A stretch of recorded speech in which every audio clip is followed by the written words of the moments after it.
Kun raadiyoo sagalee Oromooti.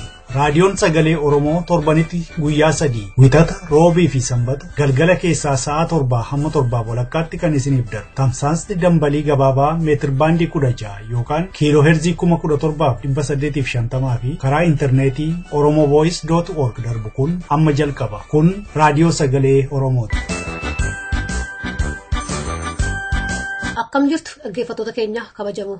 Sagantaa keenya guraan 23 bara 2015 qabannee dhiyaanneerra. Dursee kan dhiyaatu qophii fayyaa hawaasaati. Ittaansee qophii keenya afaan Ingiliffaa Oromiyaa Insight qabna. Hunda dura kan dhiyaatu oduudha. Kan isin keessummeessu Lalisee Odaajooti. Amma gara oduutti isin dabarsa.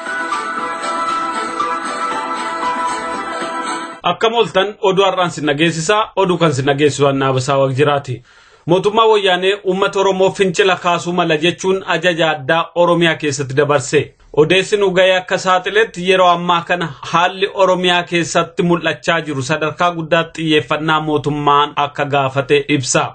Mootummaan durayyuu dhimma Oromiyaa halluu diimaan addeessee akka jiru kan ibsan odeessa kan nu dabarsan yeroo ammaa immoo naannoo fincilaa jedhamee akka addaatti akka qabamee jiru ibsaniiru. Namooti dhimma naannoo fincilaa quba qabaatanis humnoota tikaa, humna waraanaa fi hoggantoota olaanoo duwwaa akka ta'an odeessi kun addeesseera. Yeroo ammaa haalli Oromiyaa keessa deemaa jiru hedduu sodaachisaa waan dhufeef sochiin mormitootaa akka daangeffamuu fi warraaqsi uummataallee qaruuxummaa olaanaan akka eegamu ajajni olaanaa darbee jira. Keessaayyuu dubbii Abbaa Tsaayyee dubbateen kan wal qabate Oromiyaa giddugalaa keessatti qonnaan bultoonni finciluu mala kan jedhuun dabballoonni hidhattoonnii fi milishoonni gandaa heddumminaan hidhatanii akkasumas leenjii addaa fudhatanii akka Oromiyaa keessa socho'an ajaje darbee jira. Baqattoonni Oromoo biyya Sudaan keessa jiraatan olola mootummaa Itoophiyaa akka hin fudhanne beeksisan. Hawaasni Oromoo baqattummaan biyya Sudaan keessa jiraatan ibsa guraandhala 15 bara 2015 baasan keessatti akka ibsanitti mootummaan Itoophiyaa olola kijibaatiin biyyatti isaan deebisuuf yaalii gochaa jira. Haa ta'uutis sirni biyyaa nu baase ammallee uummata keenya fixaa jira kan jedhan baqattoonni Oromoo biyya Sudaan keessa jiraatan kunneen olola gowwoomsaatiin namoo akka hin dagamne jechuun amsa dabarsaniiru. Itti dabaluunis lammiileen Oromoo baqattummaan biyya Sudaan keessa jiraatan waamicha lukkeeleef ergamtoota wayyaanee irraa isaaniif darbuuf akka nawwaanne walga'ii isaan gaggeessan irratti akka hirmaanne kabajaan isin gaafanna jedhee jira. Biyyoota ollaa Oromiyaa kan akka Sudaan, Ugaandaa, Keeniyaa, Somaalee, Jibuutii, Yaman, Saawudii fi Kaayiroo fa'aa keessa baqattoonni Oromoo gara 50,000 ol ta'an akka jiraatan ragaaleen adda addaa ni addeessu. Hawaasni Oromoo bakka jirurraa gurmaa'ee qabsoo roga hundaa finiinsuun akka Oromiyaa bilisoomsu gaafatame. Oromooti magaalaa Meelborn keessa jiraatan keessaa kanneen fedhii walitti dhufan torbaan darbee marii gaggeessaniin akka ibsanitti uummata Oromoo yeroon gabrummaa usee walirratti dhiisu dhumatuu qaba. Akka Oromoonni kunneen jedhanitti mootummaan Itoophiyaa uummata Oromoo biyya maleeyyii taasisuuf karaa hundaan qiyyaafatee hojjechaa jira. Haala kana otoo arganii usanii taa'uun seenaanis seexaanis kan deeggaramuu miti. Marii kanarratti kan argame yaada isaa badhaasaa akka ibsetti falli Oromoon qabu humna isaa walitti qindeessee falmaa bilisummaa gaggeessuudha. Kanneen diinaaf bobaa fi lukkee ta'anii jiran immoo gorsuun akka gara qabsoo sabaatti deebi'an irratti hojjetamu akka qabu himaniiru. Kanneen lafa Oromoo buqqisanii investimentii gaggeessanis bifa fedheenuu gaafatamummaa jalaa akka hin baane beekanii gochaa isaaniirraa akka dhaabbatan marii kanarratti hubachiisameera. Marii kanas gara fuulduraatti qophii keenya kaayyoo keessatti isiniif dhiyeessina. Oromiyaa kibba lixaa keessatti akkuma mootummaa Itoophiyaa waraabessisu uummata Oromoo iraarsaa akka jiru beekame. Odeessa sallaarraa nu ga'e akka ibsetti godina Arsii aanaa Limmoof Bilbiloo keessatti waraabessi mana jireenyaa keessa seenee namaaf qabeenya miidhee akka jiru beekameera. Jiraattonni godinichaa gabaasaa keenyaaf akka himanitti waraabessi miidhaa kan geessise dhuma torbaan darbee keessa halkan keessa ganda aanichaa Leemmuu Diimaa fi Hulaa Haasaa jedhamu keessatti. Akka jiraattonni himanitti waraabessi dallaa qonnaan bultootaa lama keessa seenuun abbootii warraa lamaa fi beelladoota ciniineera. Qonnaan bultoonni lamaan beelladoota isaanii baraaruuf tattaaffii godhaniin waraabessi kun gara tulluu Cilaalootti akka baqate beekameera.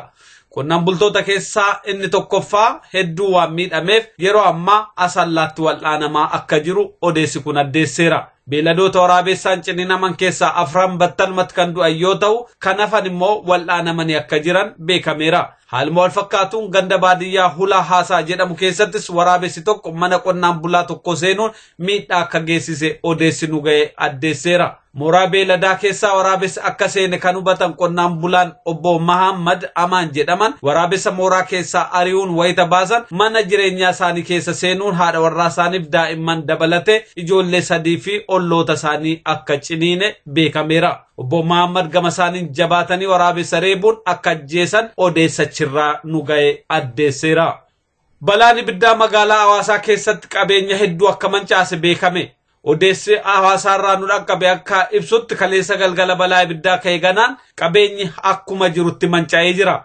Agayoonaatti sababa balaa kana addaan baafachuuf yaaliin godhame hin milkoofne. Humnooti tikaa fi poolisiin akkasumas bulchiinsi qorannoodhaan muddamanii akka jiran beekameera. Akka odeessa nu ga'etti magaalaa Hawaasaa gara kibbaatti kan argamu gabaa guddaa Monopoolii jedhamu guutumaan guutuutti manca'ee jira. Balaa ibiddaa kun halkan keessa waan dhaqqabeef dafanii dhaamsuuf illee hedduu rakkisaa akka ture ijaan argitoonni gabaasaa keenyatti ibsaniiru. Gabaasaan keenya akka argee ibsetti yeroo gabaan sun gubatu alaalaa yoo argan richiitii bara haarawaadhaaf dhukaafamu fakkaata ture jedha. Labooba ibiddaarraas kan ka'e namooti itti siqanii dhaamsuudhaaf hedduu rakkisaa ture jedha. Gareen ittisa balaaf ibiddaa dafeen dhufne jechuun jiraattonni magaalichaa komachaa jiru. Oduun sa'aatii kanaaf qabnu kanumaa qophii keenyaa fi waliin nagaan nu waari'a. Dhaggeeffattoota keenya kabajamoo amma immoo waamicha waldaan hawaasa Oromoo Minisootaa dhiyeesse isiniif dhiyeessina.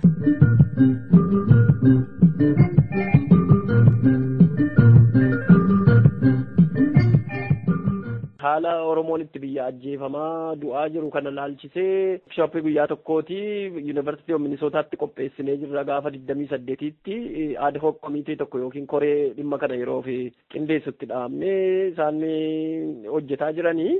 Kanaaf kottaa sa'a lamarratti kottaati dhaggeeffadhaa haala gabaasaan kun maal akka inni qabatee maaliif Oromoon akka du'u biyya isaarraa baqatee adii barsiisuun biyya kana dhageessisuun addunyaa dhageessisuun gaarii waan ta'eef kana hawaasumatu murteeffate kanaan dura yeroo gabaasisuun bahee waamaatii nu dubbisiisaa jennaani sagantaan ishee waan hin eeyyamaniif yeroo ji'a 2-3 turuu danda'e waan kuni amma garuu nu mijatee qopheessaa waan jiraniif kana gaa hundumtuu akka dhufee dhaggeeffatu waamicha koo warra Minisootaa keessa jiraniif dabarsa warri biyya biraa jiran immoo yoo danda'ame karaatti onlaayinii dabarsinu irratti hojjenna kana egaa waamicha keenya isinii dhiyeessinee jirra warri as jirtan na dhagaa jirtan kottaa irratti hirmaadha kanuma jechuudha rakkoo ofii dhageessifachuun addunyaa dhageessifachuu warra mirga dhala namaa yookiin Human Rights Commission kan United Nations dhaabbate dhageessifachuun karaa kana danda'amaati kottaa dhaggeeffadhaa jenna galatooma.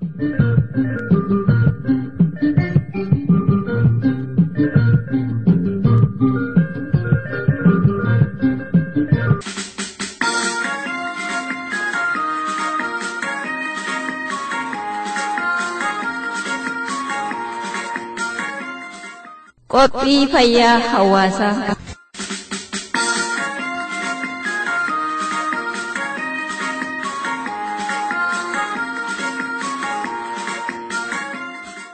Kabajamtoota dhaggeeffattoota qophii fayyaa hawaasaa akkam jirtu qophiin fayyaa hawaasaa wiixata isinii darbu amma dhiyaata.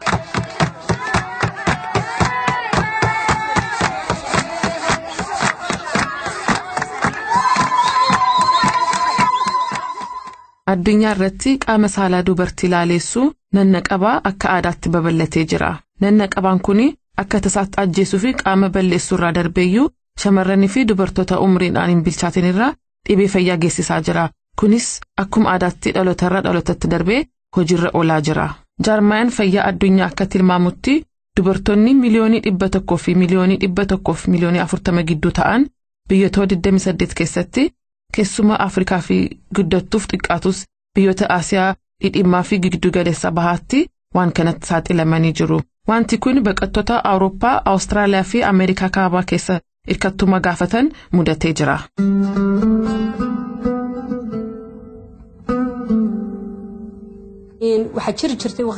Akkan dhageetti yeroo dheeraa dura ijoolleen durbaa laga butee bishaan waraabdee bishaan kana gaalaatti fetee akka manatti fidduu ergamti. Kunis dhaqaa gala halkanii fi guyyaa 3 yookiin afur fudhata. Dubartoota kanarraa waan hamatu ga'a jedhame hin yaadamu. Sababni isaas qaama saal dubartummaa isaanii hodhamaadha. Hodhamaa sababa ta'ee fi gudeedduun rakkisaadha. Isaan bifa addaatiin muramanii akkasumas qulqulleeffamu.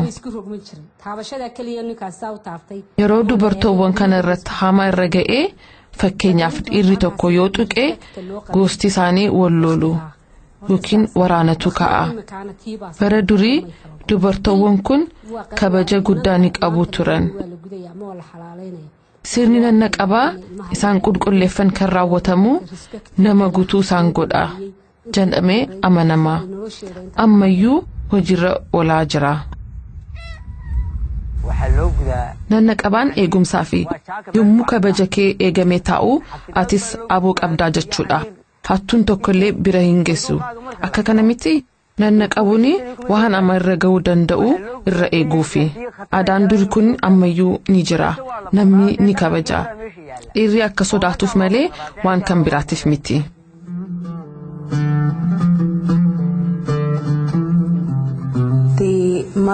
Haadhotii fi warri qaama saalaa dubartii ilaalessu hojiirra oolchanii fi hamaa ijoollee isaaniirra ga'uuf yookiin adabuuf utuu hin ta'in jaalala fi akkasumas waan hamaarra eeguuf keessumaa shamarran jireenyi isaanii fuuldura akka hin bannee fi gaa'ela gaarii qabu akka dhaabbataniif.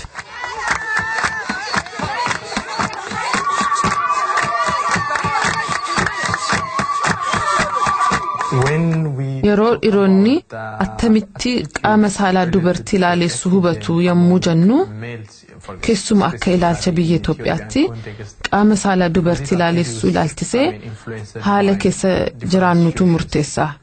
Fakkeenyaaf magaalaa moo baadiyyaa jiraatu. Dhiironni baadiyyaa jiraatan akkaataa durbummaan eegamu turuu wajjin wal qabatee jira. Yookiin walqunnamuu saala gaa'ela duraa oolchuu keessumaa hodhamteetti yoo ta'e heerumuu duraa akka dhiira wajjin saalqunnamtiin goonee eegaa jedhanii yaadu.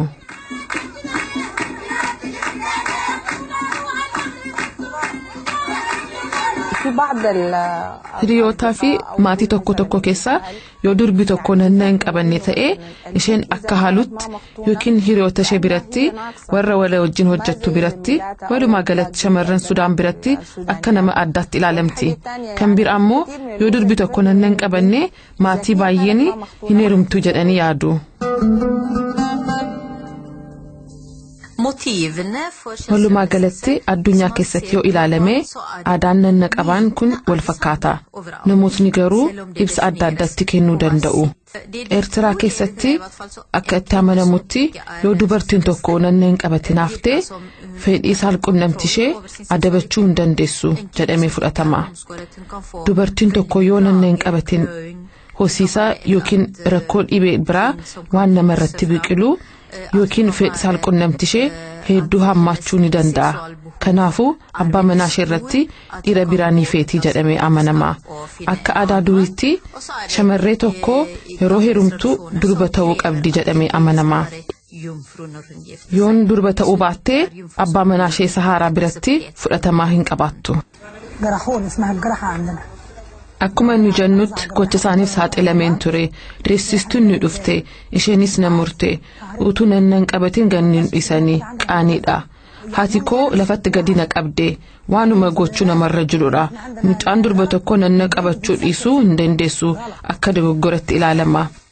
Mee waa sitti himuu yommuu durbi tokko nanna qabatu qaamni ishee ni gabbata guntuta baafti. Nanna guutuu taati. Yoo nanna hin qabatin haftee ni qummunti yookiin hin guddattu jedhamee amanama. Wallaalummaa fi barnoota dhabuudhaan kan ka'e qaama saalaa dubartii ilaalessu hooda garaa garaatti hundaa'an. Fakkeenyaaf yoo shamarran tokko nanna hin qabatin haftee qaamni ishee guddatee yeroo da'umsaa mucaa miidhaa jedhamee amanama.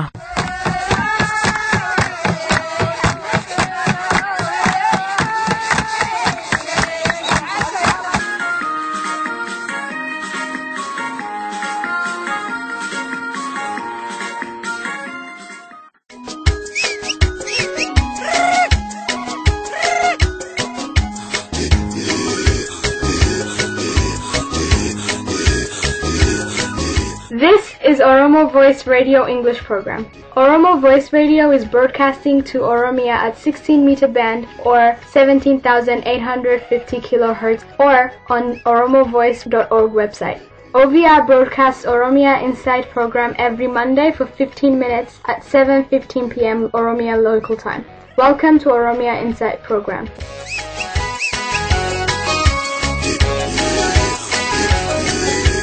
Oromia is a country in East Africa well known as the Horn of Africa.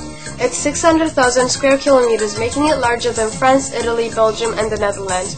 Oromia is populated by over 40 million people. It's the origin of human race and the Gada system. Oromia is the birthplace of coffee and home to world-class athletes. Also is a nation with multi-faith society, Christianity, Islam, and Waqifana.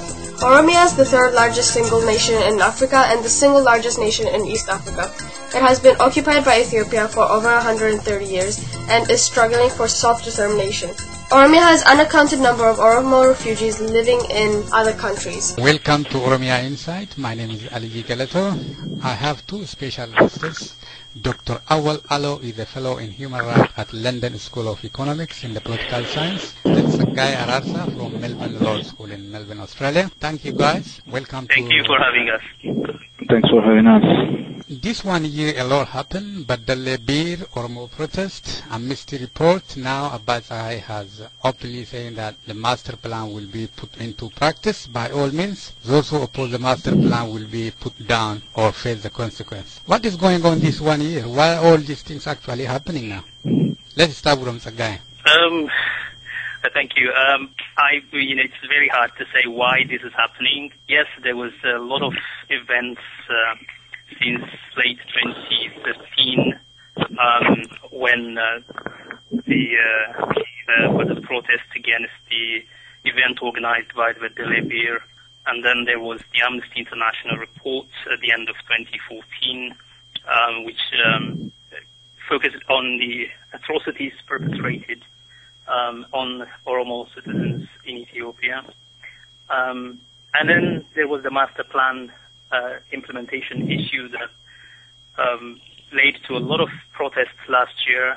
And then now, yes, the Abbas Ahai, the advisor to the Prime Minister, has just been heard speaking to EPRDF officials where he put what sounded like a threat to the regional and local government officials of Oromia, who in the event they protest or they become an obstacle to the implementation of the master plan, he said would be crushed. Why this is happening, it's very difficult to say for us. But I think whatever the reason is, it is going to be a very sensitive, very delicate issue in this year because it is an election year. In a matter of 2 months now, there will be an election, and pre-existing tensions and contradictions are really almost on the brink of explosion. So it is a very interesting development to watch in the light of a constellation of developments that occurred over the last year and a half. Dr. Awal? I think the guy has articulated the point very well, and in my view, I think there are broader questions as to why this is happening at the moment. But I think one important point is that the Oromos, broadly speaking, are beginning to speak out. The position and the role that is assigned to the Oromos by the hegemonic group in Ethiopia is one of mimicry. Oromos are supposed to mimic the articulate voices of the hegemonic group in that country. Now, people are beginning to break from that logic of mimicking, and people are resisting the authoritarian move of the government. And it's precisely that will to resist and say no, this determination not to accept a diminished self, I think that is creating the kind of anger, disappointment that we saw from people like Abbas Ahai and several other people within the government. But I think in order for us to sort of understand the broader sort of constitutional and historical context, we need to step back and see, the conditions of possibility, the very raw material that makes these kinds of realities that we see on the ground possible. So, we can begin this from the Constitution and evaluate the legality and legitimacy of the master plan itself, and this specifically by Zahaye. But we can also go beyond the Constitution and look at history. We can get beyond the question of law and legality and see how history helps us understand how we get to where we are today. So the historical context is central to how we understand the formal and informal distribution of power between the various groups, and also crucial for understanding what is happening at present. Dr. Awal, you write about Oromo First article. What is the relationship between Oromo and Ethiopia? Can you explain the word Addis Ababa and the Finfinne as well? In my understanding, the Oromo is a victim of what is called a constitutive and foundational wrong. This foundational constitutive wrong deprived the Oromo of the very conditions of intelligibility, of visibility and voice that is crucial for individuals and groups to appear in politics and also in the democratic public sphere broadly. So we are, as people, put in these conditions of dependence and unintelligibility through a history of marginalization and subjugation of our identity, our language, our culture, etc. So the Oromo problem is a depth problem. It's not a surface problem. The problem that we see happening now, the master plan or the threats by government against people who resist these oppressive tactics, is simply a surface manifestation of that depth problem. And it's a problem that is inaccessible, it's invisible, it's difficult even for those of us who think we can read and understand things to articulate in an adequate way. So as a result of that, there's a problem. We have become almost the plebeians of antiquity, if you like, those who can feel the pain, but are actually not able to articulate their pain, to give an account of their pain. Those who can speak, but whose voices are not recognized and heard as a discourse, as simply heard as a noise, if you like. So, when Abai Zahaye says that it is the local officials and the Oromia regional officials that are responsible for what is happening, it's precisely because for Abai Zahaye or for its people in his universe, the kinds of claims and the grievances that the Oromo people have aired on the question of the master plan is heard not as a discourse, not as a claim, not as an entitlement, right? Had the government recognized the Oromos as equal, right, as people capable of logos, capable of articulating their views, they would have heard them properly and articulated and entertained their views. And what actually happened is that, people who were not able to articulate their interests, but listening to the views and ideas of what the government calls subversive groups or violent groups, and therefore should be crushed and defeated by all means possible. So Zagai, you wrote an article on June 4, 2014, why resist the master plan, the constitutional legal exploration, and you list 4 legal arguments against the master plan, like argument from federalism, master plan violate the procedure for constitutional amendment, the master plan violate the human rights, the master plan ignore the state duty to ensure good governance.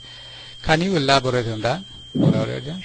Yeah, I think I would rather take up from where I was stopped, and I think the master plan and the protest over that, to that, and the contestation over that goes beyond technical determination of what is legal and what is not. the problem is rooted in the state-society relationship, the nature and form of the state in Ethiopia, and the history of state formation, nation building, and the model of nation building that was operational in the late 19th century up until today, which is, of course, the time of forming the modern Ethiopian state.